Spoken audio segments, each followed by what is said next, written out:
Welcome, welcome to the ladies' room, where real men talk and truth go boom. Good morning, good morning. If your man acting up or your woman losing she mind, right we don't hide till we inside, 'cause the ladies' room go set it right.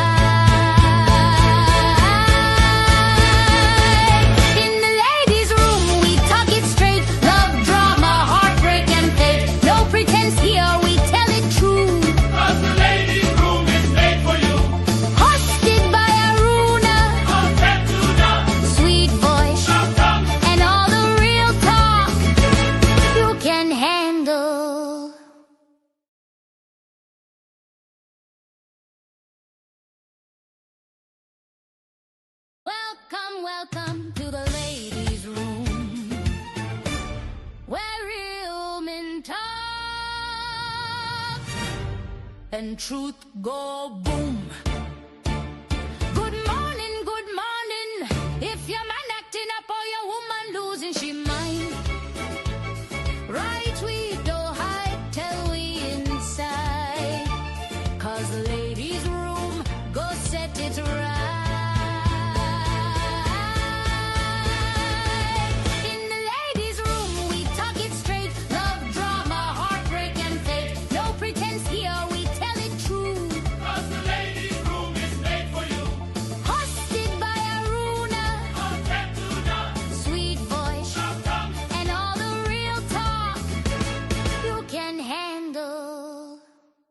Welcome, welcome to the ladies' room, where real men talk and truth go boom. Good morning, good morning. If your man acting up or your woman losing she mind, right we don't hide till we inside, 'cause the ladies' room go set it right.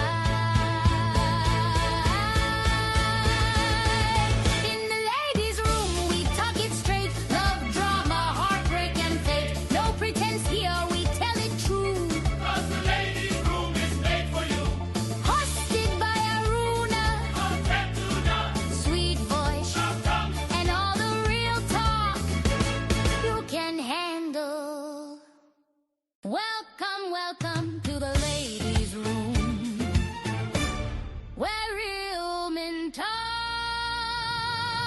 aren't necessarily those of Power 95.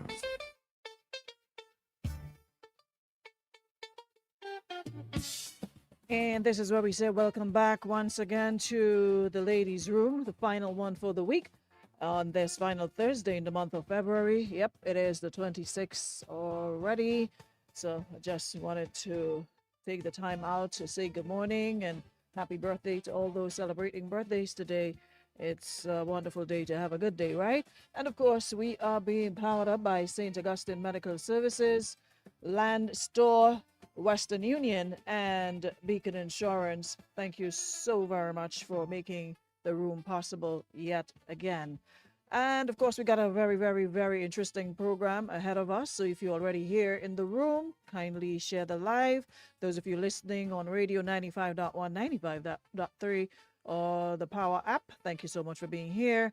And if you're viewing on YouTube or Facebook, thank you so much for tuning in as well. We've had another interesting week filled with, awesome conversations. And we want to end this one on another positive note.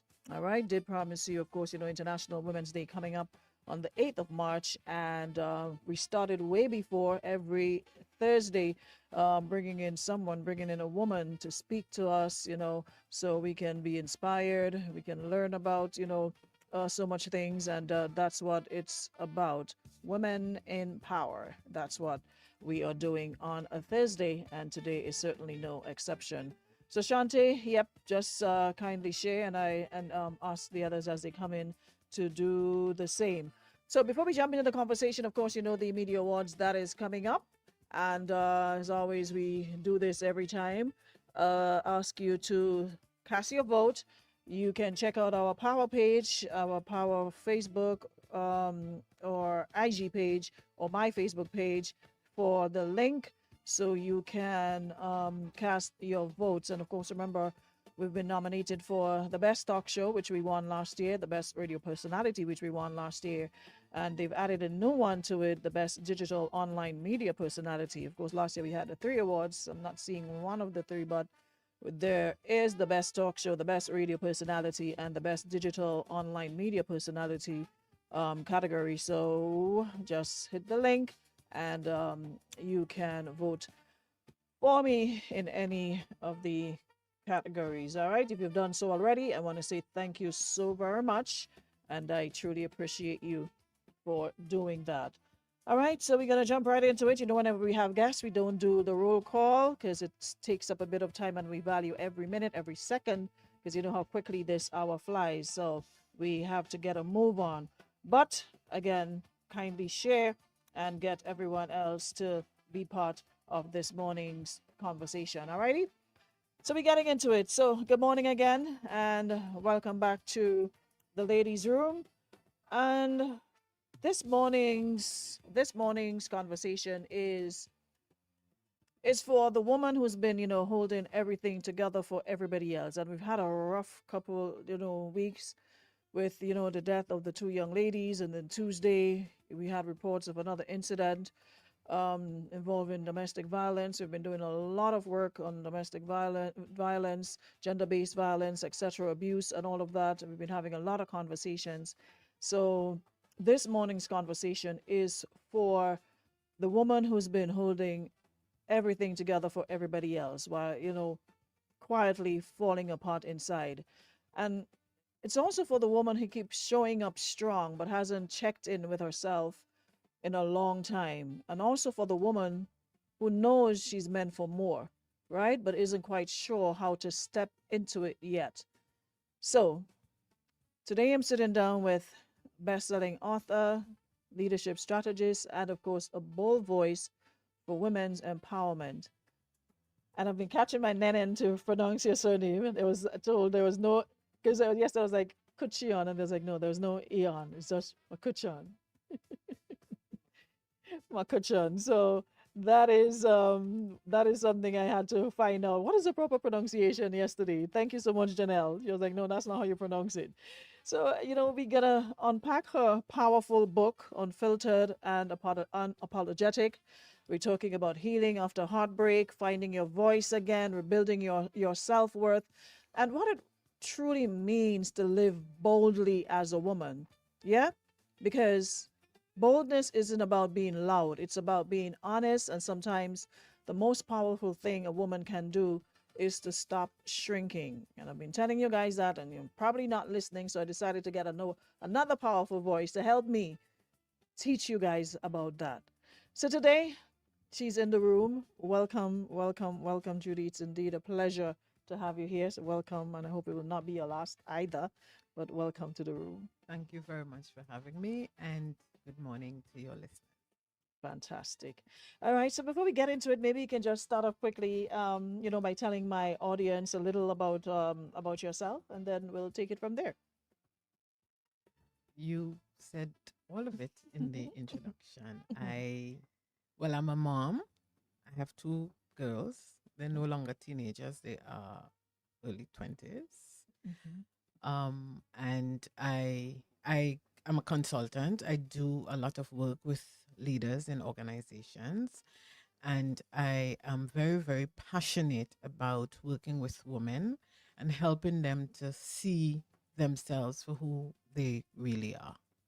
Because a lot of times, like you say, we shrink and we shrink to make others comfortable. And I think it's about time we stop doing that. And, you know, we have a thing in the Caribbean where we say, you shouldn't toot your own horn. But I say to women, if you don't, who will? I see sometimes there are actually days I start and sit back and I'll be like, yeah, because you have protect yourself. to celebrate and congratulate your own self. Because with everything that's going on, everybody's doing their own thing, living their own lives, and they might think or feel a certain way about you, but the energy isn't there to constantly fill you up. And Mhm. and if you don't fill yourself up, Who you'll end will? up depleted, and then you're burnt out, you're broken, you're tired, and all of that. And so I always say, doing that, people often think that if you're celebrating you, you're putting yourself, it's selfish. Selfless. Um, I think when you put yourself first, it's important that you put yourself first because what did they tell you on the plane?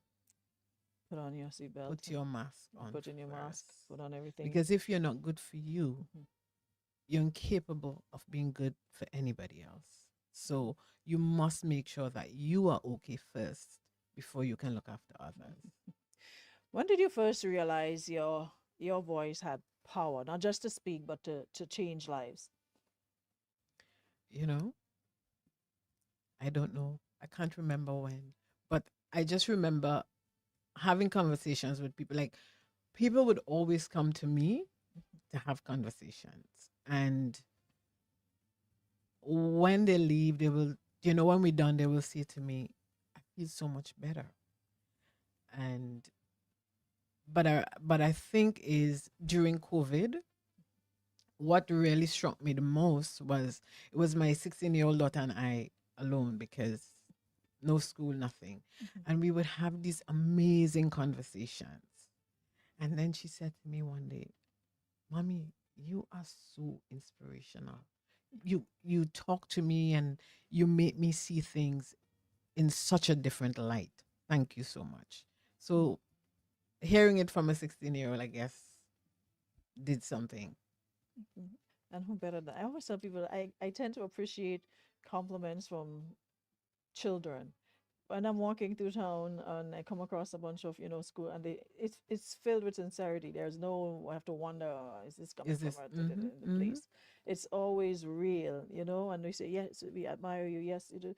It's always a good feeling because they're known to be brutally honest, and they'll tell you how it is. They will tell you the truth. So it's always nice to hear from them. Now, I want to talk a little bit about your book. Of course, it's called Unfiltered and Unapologetic.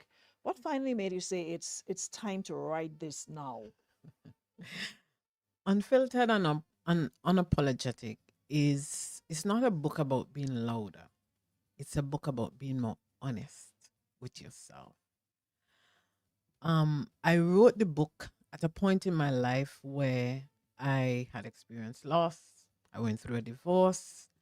I had success. I had to reinvent myself, and I had a near-death experience. And one of the things that all of that made me realize is that so many women are living unedited versions of themselves. We perform selflessness, we perform composure, we perform strength, we always performing, while internally we negotiating our own self-worth. So this book is about what happens when a woman when she stops negotiating. It explores identity, it explores healing, self-trust, and the courage to live without continually shrinking to make others feel uncomfortable.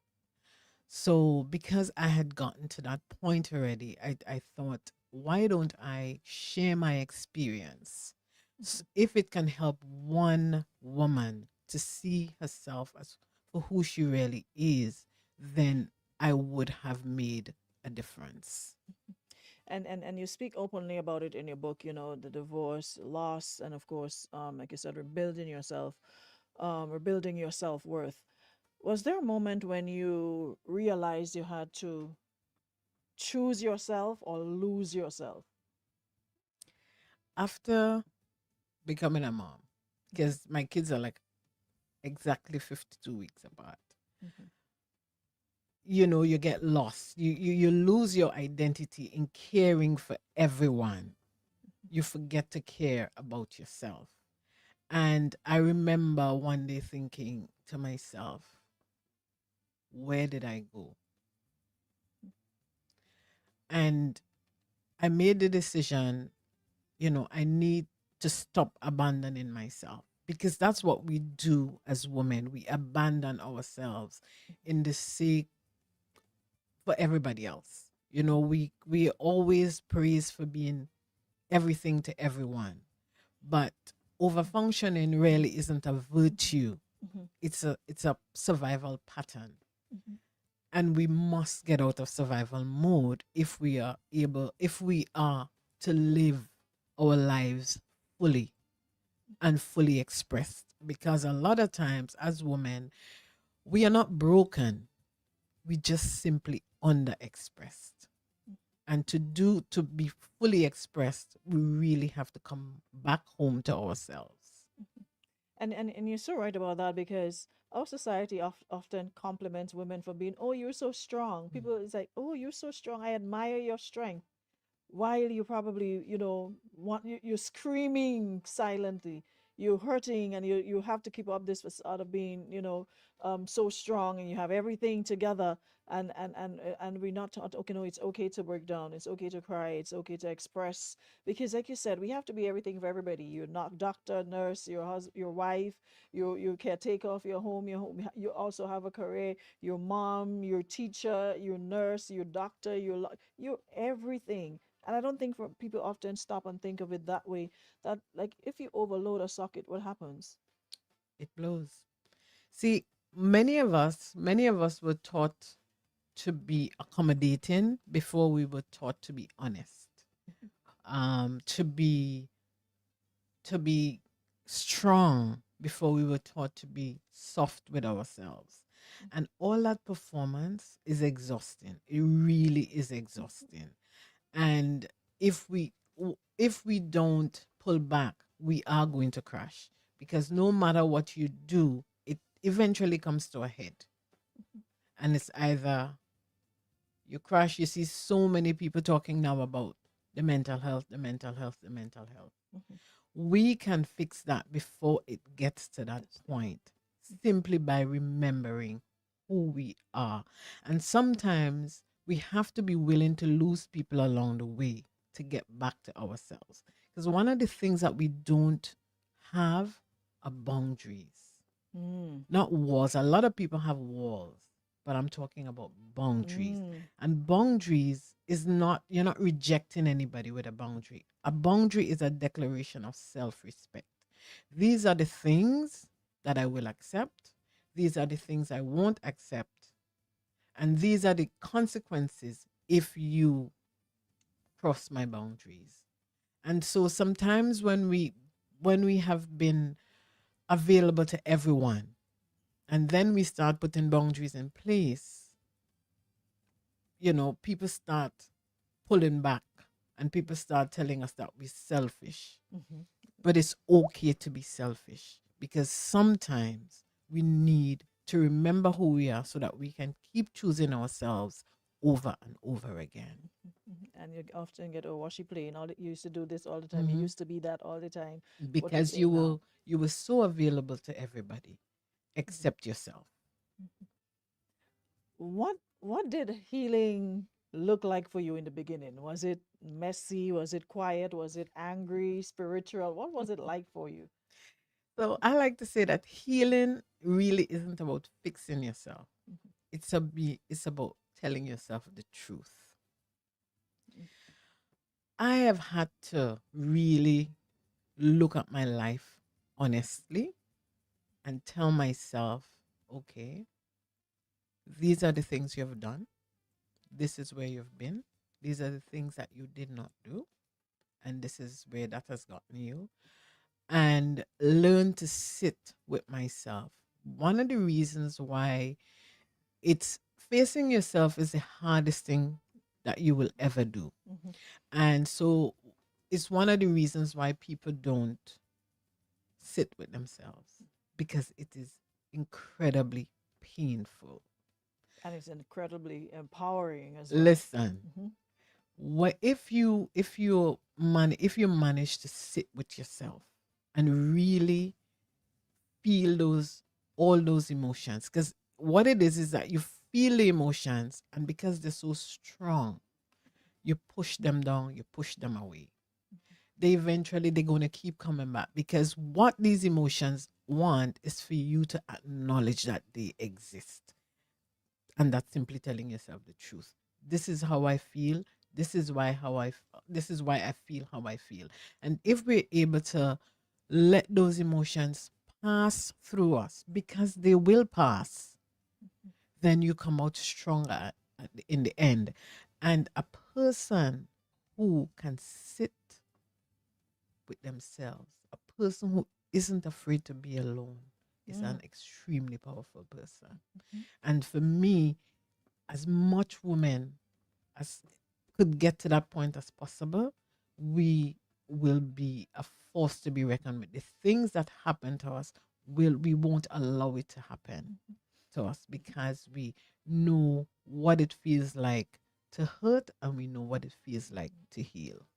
And that is something I constantly have to find myself having to explain to people, and I'm like, you're entire shut, like you're shutting in a house, and I'm like, there's a difference in being alone and lonely. Mm-hmm. I'm not lonely when I'm by myself. Trust and believe. There are so many things I do to occupy myself. I read, can meditate. Sometimes you sit there and you swear there's somebody else. I'm having conversations and responding back and forth. What do you think about? And I keep telling and I keep saying this to women all the time.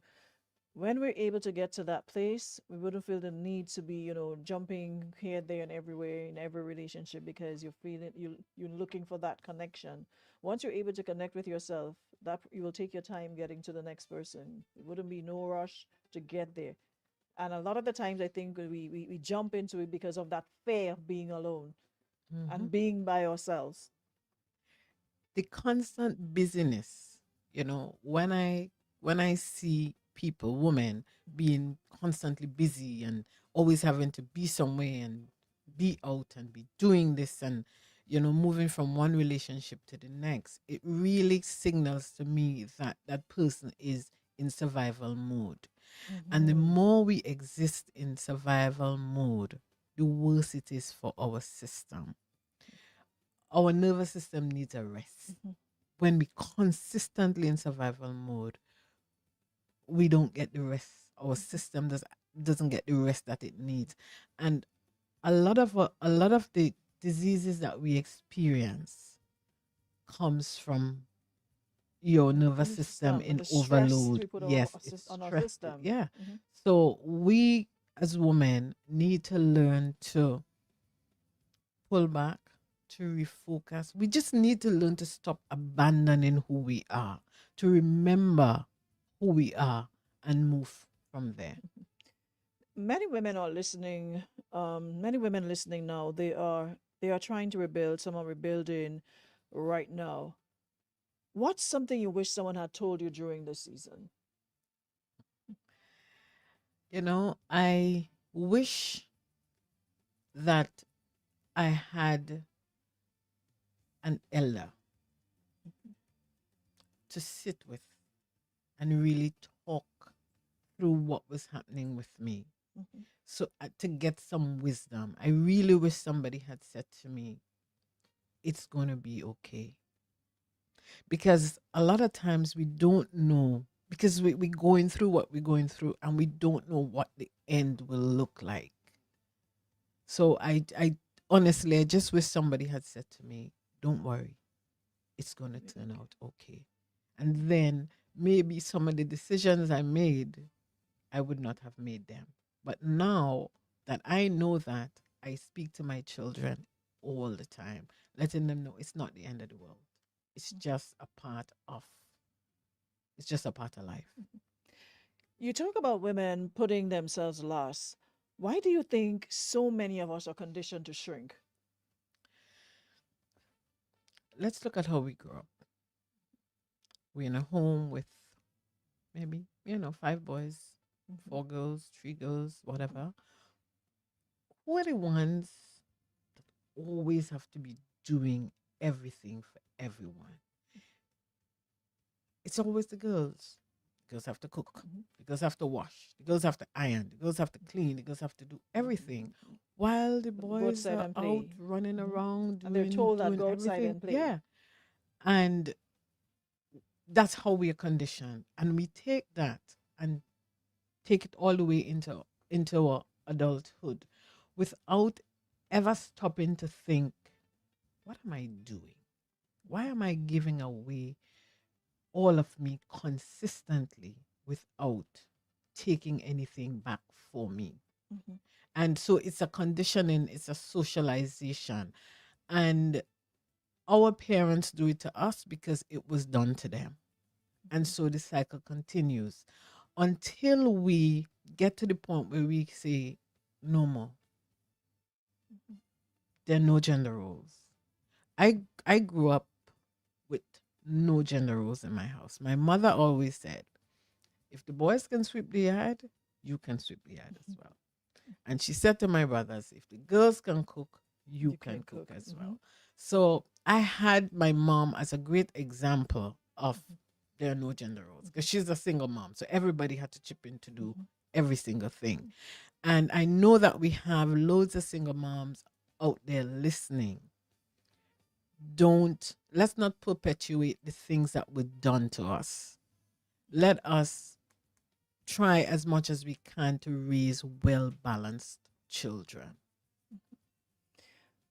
What does it actually cost a woman when she lives for everyone else but herself?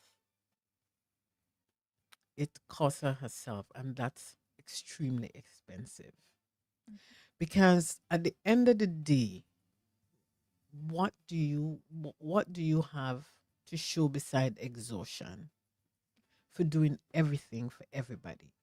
And what that also does is that it builds up so much anger and resentment in the woman. You know, in marriages, you may have all these arguments. And usually the argument isn't about the thing that you're arguing about. It's about the fact that you're tired, you're exhausted, you're tired of being everything to everybody. You're tired of being unseen and unheard. But we don't have the courage to say that I don't feel seen, I don't feel heard, because we've always been this way. So if we think that we say that now, our family is going to think, what's wrong with you?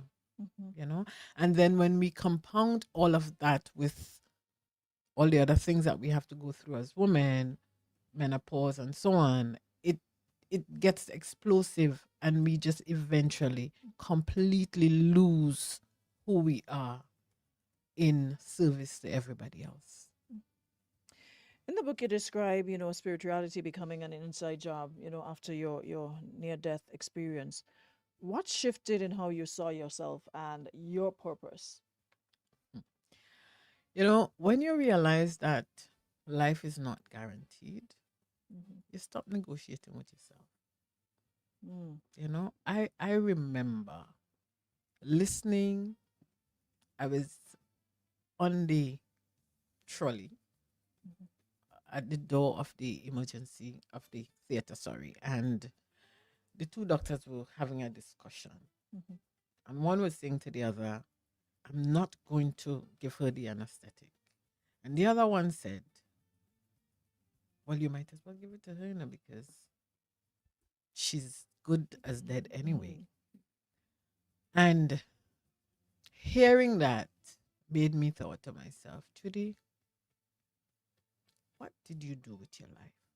Like, really, if this is it, what have you done? And I remember promising myself, if I get out of this alive, I'm really going to start to live my life fully, be fully expressed in who I am. Do the things that I want to do fully without needing to apologize to anybody for being truly who I am. And I also think that when you start to be who you are, the world kind of just make room for you because this is who you are, and yes, the will adjust. So it was really that just hearing them casually discussing whether I live, whether I die, just made me thought, nah, I have to do much better if I get out of this alive. Imagine laying there and hearing doctors having that conversation. That probably brought me back to life immediately. That sure gives you a jolt. You're like, I gotta get out of here. I have to Mhm. get out of here. For You sure. know, you definitely gives you a new respect for life. Now, it's something that I think we have to constantly do. And like you said, we seem to be always apologizing for something, just for being yourself. You Mm. might have something, some little quirkiness about you, whatever it is. And people, oh, I don't like that about you. I don't, da, da, da," and you're constantly in adjustment mode. But the thing about it is, you are comfortable with it, and it's part of who you are. But I'm sorry, you tell somebody you're sorry for. For what? You know, women don't struggle with confidence. Women struggle with permission. We think that we need permission Oh, to wow. do, to be, to have. We don't. We really don't. You know, and setting a boundary is really about saying, being able to say no without feeling guilty, without the need to to explain yourself or to apologize. There is nothing to apologize for. This is who you are. I can't apologize for having big hips or whatever the case might be. I can't apologize for being direct because this is who I am. And the people, your community will accept you for who you are. So we just need to learn to stop saying, I'm sorry. And the next thing we need to learn to stop saying, I'm just. Mhm. You're not just anything, Mm. right? You are who you are. You're not just. I just want to say this. I just, no. I am saying this because this is what you want to see, right? We need courage. We really need that courage to stop shrinking so that others could feel comfortable. If they're uncomfortable, fine, great. It means that you're doing what you're supposed to be doing. Mm. Yeah, we definitely spitting some gems this morning. And one of my takeaway also from what you're saying is, as women, you have to understand your tribe. You can't be part of everything and you can't be available to everyone. You got to know who your people are. And if you find yourself in a circle or with a group that you're constantly having to apologize for being, that means that's not your tribe. And I think that is where we go wrong a lot of the times. We think because we're part of a clique, we can't fit in everywhere, and we should not aspire to fit in everywhere. Because you're not for everybody and you don't want to be And for that is everybody. okay. It's the best thing. You are not meant for everybody. And so the ones who find you, feel you all that, you just tell them, yes, I'm all that, and move along. Right? We need to just accept who we are because this is who we are. I think I am an amazing person. I think I'm the most beautiful person. Nobody could tell me differently. But you know what, Aruna? We were never taught to love ourselves. And so if I were to just ask 10 random women to just go in the mirror, just go in the mirror and say, I love you. That's one of the hardest things because we've been taught that love is external. Love is not internal. And unless we get to that internal part, unless we get the self-love, one of the things I always say is that you are incapable of loving me if you don't love Love yourself yourself. because you don't know what love is. So so in essence, we need to start paying attention to how people actually love themselves Mm-hmm, mm-hmm. before we hear "I love Before you" we, from yeah, them. and I could always bring it back Mhm. biblical. So Jesus said, love your neighbor as you love yourself. Mhm.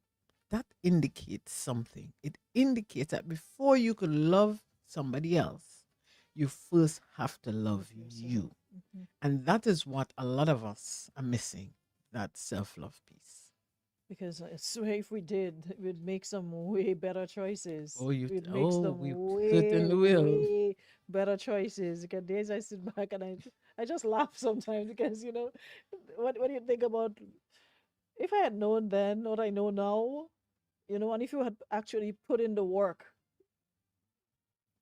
there's some people that would even get you wouldn't even get you to the I. They're trying to say hi and they probably stop at H because you wouldn't give them the opportunity to say the I. Mm-hmm. And that again, like you said, it comes from loving yourself first and not trying to Mm-hmm. get love from somebody else to fill you up. I've been saying and I continue to say we cannot continue to go with this notion that hey, I have to go in with a 50% and the other person have to give it. No, you go full to the brim, 100. So when that person take away their love, you'll be like, all right, cool, Yeah. No I'm good. relationship is 50-50. None. Every relationship must be 100%, 100%. So on the days when I feel 85, you have your 100 to help top me up. It could never be 50-50. You're chopping me up because if you give me your 50 and I'm at 50, that means you have nothing. Exactly. So we have to, and I think self love, self trust, all falls under the umbrella of self image. How do we see ourselves? And I think that a lot of us have not stopped to think, how do I see myself? Who am I? We can't answer that question. A lot of us cannot answer that question. Who am I really? Because when you ask people, who are you? They start I'm telling you a what they do. doctor. Yeah, that's what you do. That's not who you are. Mhm. And we have to learn to get to the point where we can say who we are. And once we know who we are, then we see ourselves in this beautiful, beautiful light. Because even when they start telling you who they are, it's the hesitation, and you have to stop and think Mhm, for a good 5 minutes. Who am I? mhm. Even to say you're the CEO. So I had a client and she started her own company, she's doing well, she's a CEO. And she said, Judy, I really hesitate to tell people I'm a CEO. I'm like, why? She said, because it just feels strange. But meanwhile, you have a guy who, so you as the woman, you have 100% of what is required. The guy has 25% of what is required. He's never going to shrink, ever, Mhm. because he's going to behave as if he has 100%. And all of that stems right back to how we were socialized, right? Boys were taught to be brave and, all this bravery and show yourself. And as girls, we are taught to mind our place. Girls should be seen and not heard. Girls are made of sugar and Nice and spice. everything nice. Hmm. So all of that is our socialization. If a woman, if a woman listening today wants to start living unapologetically, what's step one? Something she can actually do this week. So first thing I want to say is that living boldly is not dramatic. It's disciplined. And so one thing that woman can start doing is to stop abandoning herself in all the small ways that we abandon ourselves daily. We say no when we mean yes, yes when we mean no. So one thing you can do this week right now in the next moment is to say, if somebody asks you to do something that you don't want to do, is to say no. I don't want to do this. Just start practicing saying no, and then you will realize how liberating and freeing that I is. never knew that word no was such a beautiful word It's until it powerful. stopped you. Because like again, like you said, all of this part of the shrinking because it's for example, you may not want to go out this weekend. And your friend called you, hey, let's go to this, and you really don't want to go, but you don't want to hurt the friend's feelings, or you don't want to, you be like, all right, let's go. And you're there and you're miserable, and you're like, why didn't I say no? Why couldn't I? I don't want to do it. I don't want to do anything. Just by saying no. Mhm. The moment I found that word no, It was freedom. What boundaries change your life the most? No. You know, honestly, it was just me learning to say no. And I remember clearly when I really started saying no to things and to people and so on. Somebody said to me, "You are so selfish." And I said to them, "Thank you." Because that means I'm doing something better now.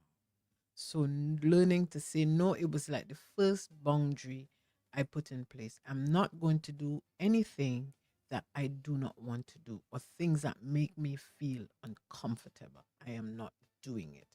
And we, as women, we have to learn to teach our daughters, to teach our sisters, our nieces, our cousins, the power of no. Because if we do that, some of the decisions that we make, we will not make it. And some of the situations we put ourselves in, we won't put ourselves in those. And you spoke a lot about boldness. What does boldness look like in everyday life? For me, boldness, as I define it, is not a rebellion. For me, it's clarity. It really is clarity. Knowing the things that I want, knowing how I want my life to look. And because I have that clarity, I move in a particular way every single day. So it means honoring my body if I'm tired. So I like to exercise. Like I'm ridiculous with exercise, like ridiculous. And I have had to learn to say, okay, my body needs rest right now, so I'm going to sleep in. Simple things like drinking water. Those are real bold moves because people people tell me I don't like the taste of water. I'm not drinking water.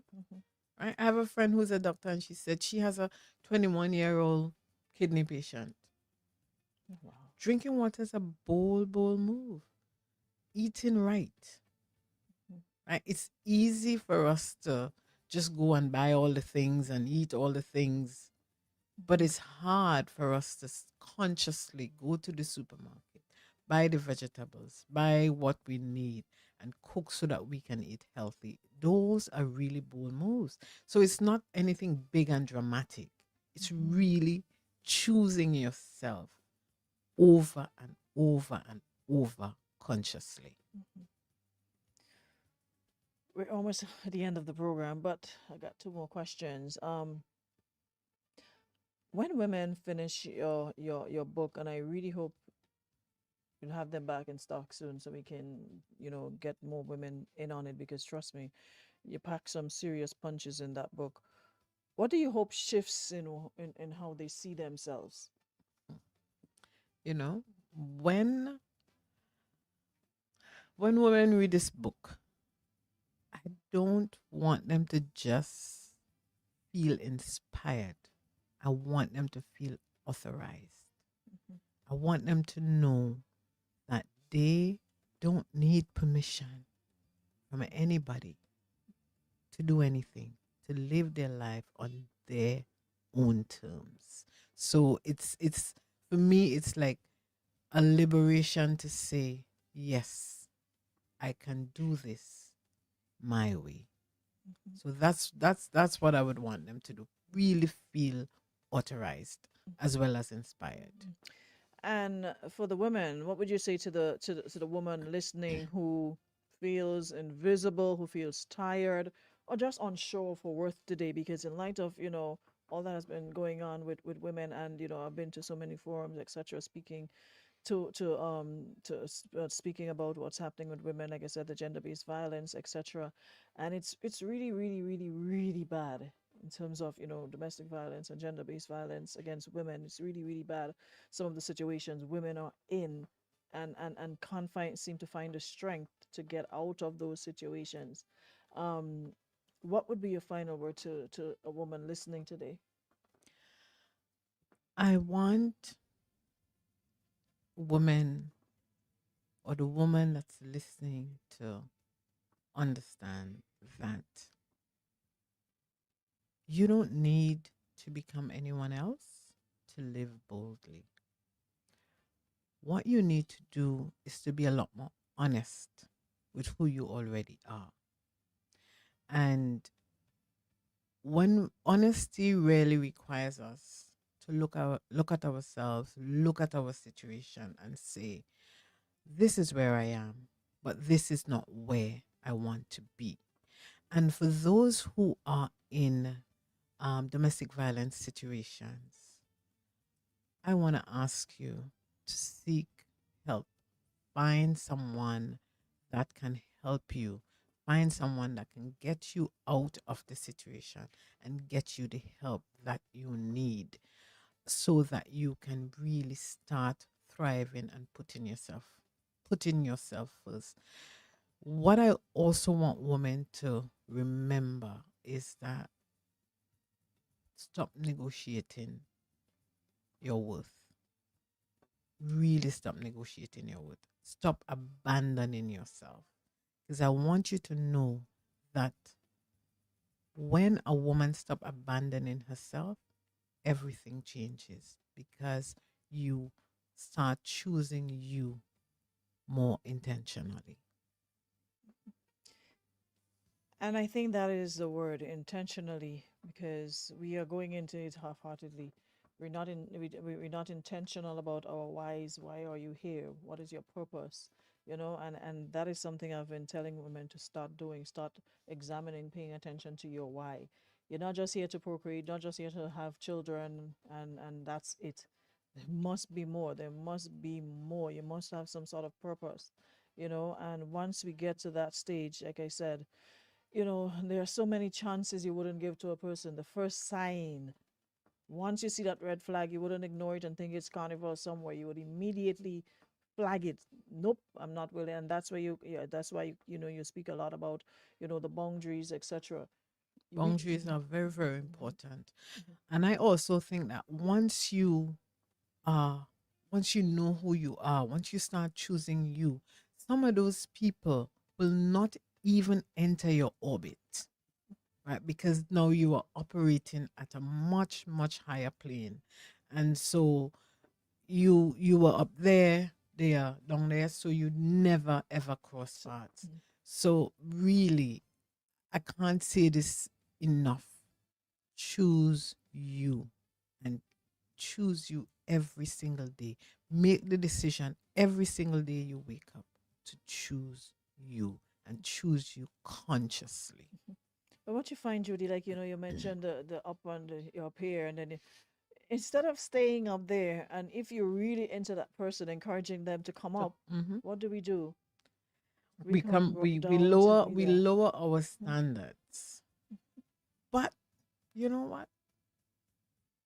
Some of us don't have any standards. And we have no standards because we don't know what our values are. I'm telling you, when I run a little activity with people and I say, write down your values for me. It's actually the longest activity because people have to sit down and think, what are my values? We don't know what our values are. And unless we know what our values are, we're going to keep making the same decisions over and over and over. And it means that we won't have any standards. So anybody just come, we gone, and then we start saying, okay, no, I could do this. Okay, I could do this until you're right down on the ground with them. Know your values. Know your values so that you know what you will accept and what you won't accept. I'll tell you, one of my highest value is freedom. So there's nobody on this earth who can make me do anything to go to jail. Nobody. Because I know that that is my highest value. Power, freedom. Hmm. And I said the same thing a couple of weeks ago. I went to a visit at the His Majesty's prison, and when I walked out, I'm like, Lord Jesus, let me never have to go back because I would not last a day. You know, it was that serious of a wake up call. It's like, yeah, this thing we take for granted, freedom, it is priceless. So Hmm. have to protect it at Yeah. all costs. I want to ask your listeners to do the same exercise. Mhm. Do an exercise on values. So write down 10 values on a piece of paper, then bring it down to five, and then bring it down to three. And every single day, let every decision that you make stem from those three values. Because if you know what your values are, you're going to make decisions in line with your values. So, ladies, you have homework to do. All right, you start from 10 and work your way down. All right. So you guys have some homework to do today. I think this is the very first lesson you've ever gotten in the ladies' room. So that is your homework. Do some follow up to find out if you guys actually did it. Judy, thank you so much. Thank you so very much, for reminding women everywhere that boldness isn't something we wait for, it's something we choose, And I want to say thank you again for coming on the show. And we really needed to hear these words today. We really did, and I truly appreciate. Yeah, someone said let's have her more regular. Yeah, we'll arrange that. Yeah, so I think we really need a lot more of that. Especially in the times that we live in. Not many people have persons in their corner who they're able to speak to or give them that sort of hard conversation. So I truly appreciate your presence here this morning. Okay, so Thank you for having me. It was my absolute pleasure to be so here. definitely looking forward to having you back. Thank you. All right. So, guys, that's it for today and for this week. And just a quick reminder before we go that, conversations like this remind us that empowerment isn't just a slogan, it's a decision to choose yourself, to honor your voice, and to stop apologizing for taking up space in your own life. So, for anybody that's carrying something, expectations, disappointments, responsibilities, could be dreams you haven't said out loud yet. Yeah. There's one thing to take from today. Let it be this: you're allowed to grow, you're allowed to change, and you're allowed to want more for your life without guilt. And sometimes the first step toward boldness is simply believing that, you deserve it, right? So this has been the ladies' room, where we tell the truth, we heal out loud, and we remind women that their power has always been within reach. So until next week, God's will, thank you so much, everybody, for blessing me with another awesome week. And we're looking forward to more conversations next week, same time, same place. Have a good one, everybody. And don't forget to vote, all right? Thanks so much.